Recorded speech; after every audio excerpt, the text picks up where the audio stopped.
ವಿಶಾಲ ಮನೋಭಾವದ ಅನುಭವ ಮತ್ತು ಅನುಭವ. ಮನಸ್ಸಿಗೆ ಏನೋ ಕಿರಿಕಿರಿಯಾಗುತ್ತಿದೆಯೇ? ಒಳಗೊಳಗೆ ಹೇಳಿಕೊಳ್ಳಲಾಗದ ಅಸಹನೆ ಉಂಟಾಗುತ್ತಿದೆಯೇ? ಕೌಟುಂಬಿಕ ಸಂಬಂಧಗಳಲ್ಲಿ ಸಹಿಸಲಾಗದ ಮಾನಸಿಕ ಹಿಂಸೆಯಾಗುತ್ತಿದೆಯೇ? ಹೊರ ಜಗತ್ತಿನ ನಮ್ಮ ಸುತ್ತಮುತ್ತಲಿನ ಅನೇಕ ಘಟನೆಗಳು ನಮ್ಮ ಇಚ್ಛೆಗೆ ವಿರುದ್ಧವಾಗಿ ಘಟಿಸುತ್ತಿದೆಯೇ? ಮಾಧ್ಯಮ, ಗೆಳೆತನ, ಸಾಮಾಜಿಕ ಜಾಲತಾಣಗಳಲ್ಲಿ ನಮ್ಮ ನಂಬಿಕೆಗೆ ವಿರೋಧ ವ್ಯಕ್ತವಾಗುತ್ತಿದೆಯೇ? ಧರ್ಮ, ಜಾತಿ, ಭಾಷೆ, ಹಣಕಾಸು, ಪಕ್ಷ, ಸಂಪ್ರದಾಯ, ಸಿದ್ಧಾಂತಗಳ ವಿಷಯದಲ್ಲಿ ಏನೋ ಒಂಥರ ಕಸಿವಿಸಿ ಎನಿಸುವಂತೆ ಮನಸ್ಸಿಗೆ ತುಮಲವಾಗುತ್ತಿದೆಯೇ? ಕೆಲವು ವಿಷಯಗಳ ಬಗ್ಗೆ ಬೇಗ ಕೋಪ ಬಂದು ಪ್ರತಿಕ್ರಿಯಿಸಿ ವಿರೋಧಿಗಳ ಸದ್ದಡಗಿಸಬೇಕು ಎಂಬ ಅಭಿಪ್ರಾಯ ಉಂಟಾಗಿ ಬಿಪಿ ಏರಿಕೆಯಾಗುತ್ತಿದೆಯೇ? ಈ ರೀತಿಯ ಕೆಲವು ಅಥವಾ ಎಲ್ಲವೂ ನಿಮ್ಮಲ್ಲಿ ಉಂಟಾಗುತ್ತಿದ್ದರೆ ಅದನ್ನು ನಿಯಂತ್ರಿಸಿಕೊಳ್ಳಲು ಕೆಲವು ಸಲಹೆ ರೂಪದ ಕಿವಿಮಾತು ನಿಮಗಾಗಿ. ನಿಮ್ಮ ಮನಸ್ಸನ್ನು ವಿಶಾಲಗೊಳಿಸಿಕೊಂಡರೆ ಖಂಡಿತವಾಗಿ ಈ ಸಮಸ್ಯೆಗಳಿಗೆ ಸಹಜ, ಸ್ವಾಭಾವಿಕವಾಗಿ ಪರಿಹಾರ ಕಂಡುಕೊಳ್ಳಬಹುದು ಮತ್ತು ನೆಮ್ಮದಿಯಿಂದ ಬದುಕಿನ ಸಾರ್ಥಕತೆಯತ್ತ ಹೆಜ್ಜೆ ಹಾಕಬಹುದು. ಹೇಗೆ ಮನಸ್ಸನ್ನು ವಿಶಾಲಗೊಳಿಸಿಕೊಳ್ಳುವುದು? ನಮ್ಮ ಮೂಲ ನಿಷ್ಠೆಯನ್ನು ಪ್ರಕೃತಿಗೆ ವರ್ಗಾಯಿಸುವುದು. ನಮ್ಮನ್ನು ಹುಟ್ಟಿಸಿರುವ ಅಪ್ಪ ಅಮ್ಮ, ನಾವು ಹುಟ್ಟಿಸುವ ಮಕ್ಕಳು ಸೇರಿ ಎಲ್ಲ ಸಂಬಂಧಗಳು ಒಂದು ಸಾಮಾಜಿಕ ವ್ಯವಸ್ಥೆಯ ಭಾಗವೇ ಹೊರತು ಅದೇ ಅಂತಿಮವಲ್ಲ. ನಾವು ಸೃಷ್ಟಿಯ ಪ್ರತ್ಯೇಕ ಜೀವಿ. ನಮ್ಮ ಅಸ್ತಿತ್ವ ಸ್ವತಂತ್ರ. ಹುಟ್ಟಿಗೆ ಗಂಡು ಹೆಣ್ಣು ಒಂದು ಮಾರ್ಗ. ಅವರನ್ನು ವ್ಯಾವಹಾರಿಕ ಗುರುತಿಗಾಗಿ ತಂದೆ ತಾಯಿ, ಮಗ, ಮಗಳು ಮುಂತಾದ ಹೆಸರಿನಿಂದ ಕರೆಯಲಾಗುತ್ತದೆ. ಅದರ ಅರ್ಥ ನಾವು ಈ ಯಾವ ಸಂಬಂಧಗಳ ನಿಯಂತ್ರಣಕ್ಕೆ ಒಳಪಡಬಾರದು ಅಥವಾ ಒಳಪಡಿಸಬಾರದು. ಪರಸ್ಪರ ಪ್ರೀತಿ, ವಿಶ್ವಾಸ, ಸಹಕಾರ ಇರಬೇಕೆ ಹೊರತು ಹೆಚ್ಚಿನ ನಿರೀಕ್ಷೆ, ನಿಯಂತ್ರಣ ನಮ್ಮ ದುಃಖ ಹೆಚ್ಚಿಸುತ್ತದೆ. ಅಪ್ಪ, ಮಗ, ಮಗಳು ನಮ್ಮ ವಿರುದ್ಧ ಅಭಿಪ್ರಾಯ ಅಥವಾ ನಡವಳಿಕೆ ಪ್ರದರ್ಶಿಸಿದ್ದರೆ ಅದನ್ನು ಸಹಜವಾಗಿ ಸ್ವೀಕರಿಸಿ ಮುಂದೆ ಹೋಗಬೇಕು. ಅವರು ನಮ್ಮವರು, ನಮ್ಮ ವಿರುದ್ಧವಿದ್ದಾರೆ ಎಂದು ಕೊರಗುತ್ತಾ ಇರಬಾರದು. ನಾವು ಇರುವುದು ನಮಗಾಗಿ ಮಾತ್ರ. ಹುಟ್ಟಿದ ತಕ್ಷಣ ನಮ್ಮ ಮೇಲೆ ನಮ್ಮ ಧರ್ಮ, ಜಾತಿ, ಭಾಷೆ, ವಂಶ ಎಲ್ಲವೂ ಹೇರಲ್ಪಡುತ್ತದೆ. ಇದು ಸ್ವಾಭಾವಿಕವಲ್ಲ. ಸಮಾಜ ಮತ್ತು ಆಡಳಿತದ ಅನುಕೂಲಕ್ಕಾಗಿ ರೂಪಿತವಾದ ನೀತಿ ನಿಯಮಗಳು, ಇವುಗಳ ಅರಿವು ಇರಬೇಕು. ಆದರೆ ಅದೇ ಶ್ರೇಷ್ಠ, ಅದೇ ಅಂತಿಮ, ಇದನ್ನು ಉಳಿಸುವುದೇ ನಮ್ಮ ಕರ್ತವ್ಯ ಮುಂತಾದ ಭ್ರಮೆಗೆ ಒಳಗಾಗಬಾರದು. ಇದೊಂದು ಅವಶ್ಯ ಮತ್ತು ಅನಿವಾರ್ಯ ಅಂಶಗಳೇ ಹೊರತು ನಾವು ಅಲ್ಲಿ ಹುಟ್ಟಿದ ಮಾತ್ರಕ್ಕೆ ಅವೆಲ್ಲವೂ ಶ್ರೇಷ್ಠ ಎಂದು ಭಾವಿಸಬಾರದು. ಆಗ ಇದರಿಂದ ಇತರರು ನಮ್ಮಂತೆ ಎಂಬ ಸಹಕಾರ ಭಾವ ಮೂಡುತ್ತದೆ, ದ್ವೇಷ ಭಾವ ಕಡಿಮೆಯಾಗುತ್ತದೆ. ಇದು ಅತಿ ಮುಖ್ಯವಾದದ್ದು. ನಾವು ನಮ್ಮ ಅರಿವಿನ, ಜ್ಞಾನದ, ತಿಳುವಳಿಕೆಯ ಮೂಲವನ್ನು ಸ್ಪಷ್ಟವಾಗಿ ಮತ್ತು ವೈಯಕ್ತಿಕವಾಗಿ ಗುರುತಿಸಬೇಕು.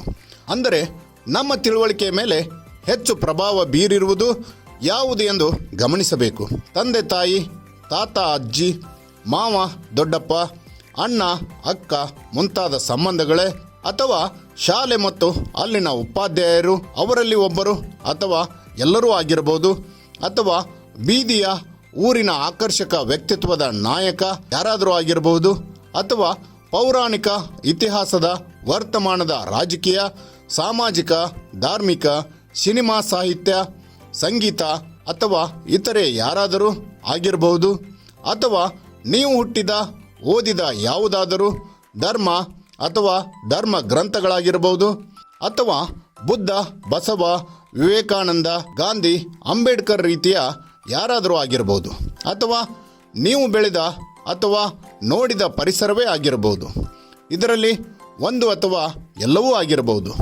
ಇದನ್ನು ನಾವು ಮನನ ಮಾಡಿಕೊಂಡರೆ ನಮಗೆ ಯೋಚಿಸುವ ದಿಕ್ಕು ಸುಲಭವಾಗಿ ಸಿಗುತ್ತದೆ.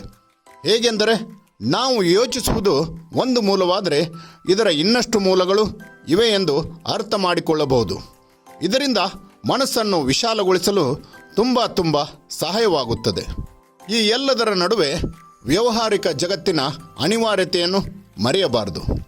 ಅದು ಸರಿಯಾಗಿ ಇಲ್ಲದಿದ್ದರೆ ಮೇಲೆ ಹೇಳಿದ ವಿಷಯಗಳು ವಾಸ್ತವದಲ್ಲಿ ವಿಫಲವಾಗುವ ಸಾಧ್ಯತೆಯೇ ಹೆಚ್ಚು. ಬದಲಾವಣೆಗಳನ್ನು ಸ್ವೀಕರಿಸುತ್ತಾ ನಮ್ಮ ಅನುಕೂಲಕ್ಕೆ ತಕ್ಕಂತೆ ಅದನ್ನು ಹೊಂದಿಸಿಕೊಳ್ಳುತ್ತಾ ಅದರಲ್ಲಿ ನಿರಂತರತೆಯನ್ನು ಕಾಪಾಡಬೇಕು. ಮುಖ್ಯವಾಗಿ ಫಾಸ್ಟ್ ಫುಡ್ ಸಂಸ್ಕೃತಿಯನ್ನು ಆದಷ್ಟು ತಿರಸ್ಕರಿಸಬೇಕು. ಇಂದಿನ ನಮ್ಮ ಬಹುತೇಕ ಅಸಹನೆ, ಅತೃಪ್ತಿಗೆ ಇದೇ ಬಹುಮುಖ್ಯ ಕಾರಣವಾಗಿದೆ. ಒಮ್ಮೆ ಇದನ್ನು ನಿಯಂತ್ರಿಸಿ ಸಾಧ್ಯವಾದಷ್ಟು ತಾಳ್ಮೆಗೆ ಶರಣಾದರೆ ಮನಸ್ಸು ನಿರ್ಮಲತೆಯತ್ತ ಸಾಗುತ್ತದೆ. ಆಗ ಸಹಜವಾಗಿ ಒತ್ತಡ ಕಡಿಮೆಯಾಗಿ ಮನಸ್ಸು ವಿಶಾಲವಾಗುತ್ತದೆ. ಈ ಎಲ್ಲವನ್ನು ಸಾಧ್ಯವಾಗಿಸಲು ನಿಮ್ಮ ದೈಹಿಕ ಆರೋಗ್ಯ ಬಹುಮುಖ್ಯ. ಅದಿಲ್ಲದೆ ಯಾವುದನ್ನು ನಿರೀಕ್ಷಿಸಲು ಸಾಧ್ಯವಿಲ್ಲ. ಅದನ್ನು ನಮ್ಮ ಅವಕಾಶ ಮತ್ತು ಮಿತಿಯಲ್ಲಿ ಕಡ್ಡಾಯವಾಗಿ ಸೈನಿಕ ಶಿಸ್ತು ರೂಪಿಸಿಕೊಳ್ಳಲು ಪ್ರಯತ್ನಿಸಲೇಬೇಕು. ಏಕೆಂದರೆ ಬಹುತೇಕ ದುರ್ಬಲ ಆರೋಗ್ಯದ ಜನರು ಹೆಚ್ಚು ಉದ್ವೇಗ ಮತ್ತು ನಿರಾಸೆಗೆ ಒಳಗಾಗುತ್ತಾರೆ. ಮನಸ್ಸಿನ ನಿಯಂತ್ರಣ ಕಳೆದುಕೊಂಡು ಇತರರನ್ನು ದೂಷಿಸುತ್ತಾರೆ. ಮನಸ್ಸಿನ ವಿಶಾಲತೆಗೆ ಇದು ಅಡ್ಡಿಯಾಗಬಹುದು. ಕೊನೆಯದಾಗಿ ಇದಷ್ಟೇ ಅಲ್ಲದೆ ಇನ್ನು ನಿಮ್ಮ ಒಳ ಮನಸ್ಸಿನೊಳಗೆ ಹೊಳೆಯುವ ಯಾವುದಾದರೂ ವಿಷಯವಾಗಿರಬಹುದು, ಅದನ್ನು ಉಪಯೋಗಿಸಿಕೊಂಡು ನಿಮ್ಮ ಮನಸ್ಸುಗಳನ್ನು ವಿಶಾಲಗೊಳಿಸಿಕೊಳ್ಳಿ.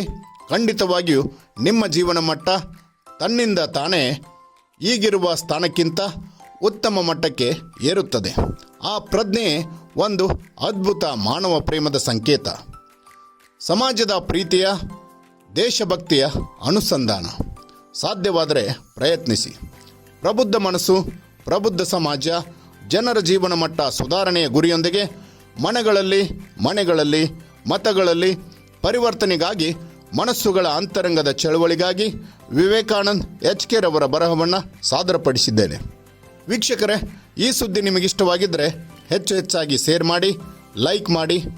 ನೀವಿನ್ನೂ ನಮ್ಮ ಛಲಗಾರ TV ಕನ್ನಡ ಯೂಟ್ಯೂಬ್ ಚಾನಲ್ಗೆ ಸಬ್ಸ್ಕ್ರೈಬ್ ಆಗಿಲ್ಲ ಅಂದರೆ ಈಗಲೇ ಸಬ್ಸ್ಕ್ರೈಬ್ ಆಗಿ ಸತ್ಯ ಮತ್ತು ಪ್ರಾಮಾಣಿಕ ಸುದ್ದಿಗಳಿಗಾಗಿ ಪ್ರೋತ್ಸಾಹಿಸಿ. ನಾನು ಛಲಗಾರ ವಾಹಿನಿ ಮುಖ್ಯಸ್ಥ ಪ್ರಭಾಕರ್ ಗಗ್ರಿ.